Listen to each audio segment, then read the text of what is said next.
ನಾನು ನಮ್ಮಮ್ಮ ಮನೇಲಿ ಇರೋದ್ರಿಂದ ಯಾವಾಗಲೂ ಪಾಪುಗೆ ನಮ್ಮಮ್ಮನೇ ಸ್ನಾನ ಮಾಡಿಸೋದು.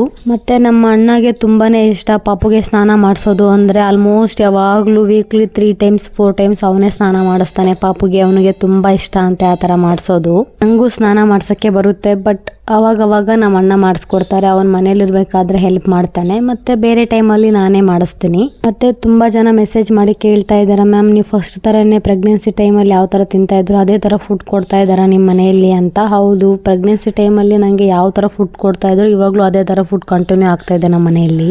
ಆಲ್ಮೋಸ್ಟ್ ವೀಕ್ಲಿ 2 ಟೈಮ್ಸ್ ನಮ್ಮ ಮನೆಯಲ್ಲಿ ಸೊಪ್ಪು ಸಾರು ಮಾಡೇ ಮಾಡ್ತಾರೆ. ಮತ್ತು ಮಟನ್ನು ಚಿಕನ್ನು ಇದು ಕಾಮನ್ ಆಗಿ ಇದ್ದಿದ್ದೆ ವೀಕ್ಲಿ 2 ಟೈಮ್ಸ್ ನಮ್ಮ ಮನೆಯಲ್ಲಿ. ತುಂಬ ಚೆನ್ನಾಗಿ ರೆಸ್ಪಾನ್ಸ್ ಮಾಡೋಕ್ಕೆ ಸ್ಟಾರ್ಟ್ ಮಾಡಿದೆ. ಮಗು ತುಂಬ ಚೆನ್ನಾಗಿ ಆಕ್ಟಿವ್ ಆಗಿ ಇರುತ್ತೆ ಡೇ ಟೈಮಲ್ಲೆಲ್ಲ. ಮತ್ತು ನೈಟ್ ಟೈಮ್ ಕೂಡ ಎದ್ದೇಳೋದೇ ಇಲ್ಲ, ಎಪ್ಸಿ ಸಾಕಾಗೋಗುತ್ತೆ ನಮಗಂತೂ. ಮತ್ತು ನಾನೇನಾದರೂ ದೇವರು ಹಾಡುಗಳನ್ನ ಮೊಬೈಲಲ್ಲಿ ಪ್ಲೇ ಮಾಡಿದಾಗ ತುಂಬ ಚೆನ್ನಾಗಿ ರೆಸ್ಪಾನ್ಸ್ ಮಾಡುತ್ತೆ, ನಗ್ತಾ ಇರುತ್ತೆ, ಕೇಳಿಸ್ಕೊಳ್ತಾ ಇರುತ್ತೆ ಕ್ಲೀನಾಗಿ. ಮತ್ತು ತುಂಬ ಜನ ಕೇಳ್ತಾ ಇದ್ದೀರಾ ಮೆಸೇಜಸ್ ಮಾಡಿ ಮಗುದು ಡೈಲಿ ರೂಟೀನ್ ಶೇರ್ ಮಾಡ್ಕೊಳ್ಳಿ ಅಂತ. ಆದಷ್ಟು ಬೇಗ ಅಪ್ಲೋಡ್ ಮಾಡ್ತಾ ಹೋಗ್ತೀನಿ ಇನ್ಮೇಲೆ.